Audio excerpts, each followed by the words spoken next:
And they ignore Manipur because politically they don't think that it is important to them. It is their mindset, which is a mindset where everything has to be uniform and everything has to be imposed from the center, that allows this ignoring to happen. The fact is that Manipur's people, Manipur's traditions, Manipur's cultures, Manipur's way of being is absolutely essentially equal to any other in this country, which means that you should be respected fully. There should be full democracy, full respect, full enabling for your culture, for your traditions to flourish. Now, there is a diversity of cultures in Manipur. You have the bamboo industry, you have medicine and aromatic plants, cash crops like cashew, walnut, orange. You have huge potential in hydroelectric power generation. As the lady before said, you also have huge potential in tourism. Why is none of that being tapped for the progress of your state? Why are the discussions always everything else but development? What the Congress party is proposing is a politics of development for Manipur.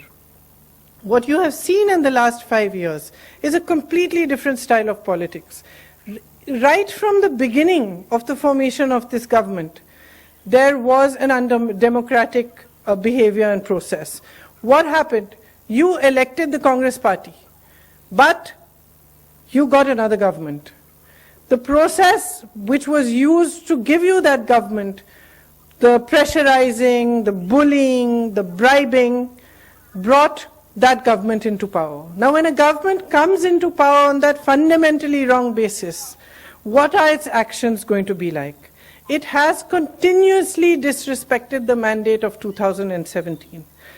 Not only were MLAs bought, there was corruption, there was manipulation, there was pressurizing tactics, but the result of that was that it neither brought peace to your state, nor did it give you new jobs, employment opportunities, nor did it strengthen all these beautiful resources that you have.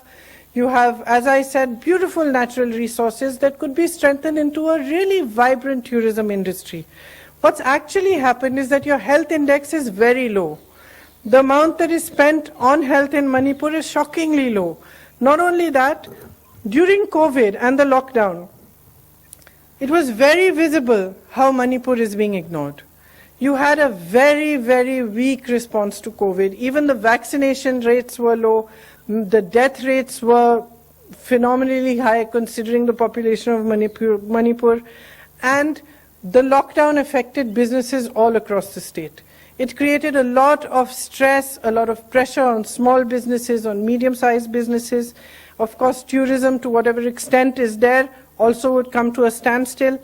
And the result was increase in unemployment, increase in price rises, and as you know, rampant corruption. Aside from this, when there is no employment available in the state, as I said earlier, migration takes place to a large extent. People try to look for jobs elsewhere outside the state, and they have to leave home to do that. That in itself is actually unfair. With all the potential that Manipur has, jobs should be easily provided within the state itself. The problem is that there is no will to do any of this. That the will is to remain in power, and the will is to come to power using any means and remain in power using any possible means. With that kind of politics, it's impossible for the state to develop. To develop the state, you need a politics that understands the state, understands and accepts all your voices, understands what your main problems and issues are, and really works hard to resolve those issues.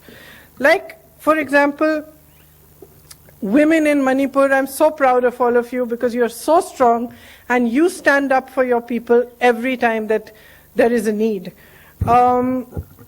You actually keep the culture and the history of Manipur alive. Yet there are so many crimes against women. It's just rising every day. There's bad health services, bad education services, low quality of education, low quality of schools and hospitals. And despite the Imai Kaithel structure, which was started during the Congress time, and strengthened throughout, where actually women get the opportunity to stand on their own feet and to be strong financially also. You are the pride of Manipur. And yet, during this corona lockdown, you also faced so many problems. The markets were badly managed, and prices of bananas rose. There was no control on those prices, and you had a lot of difficulty.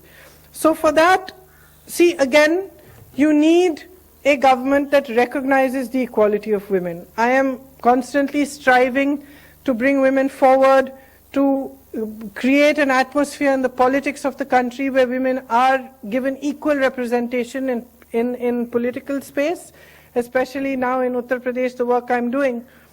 So we have a different mindset.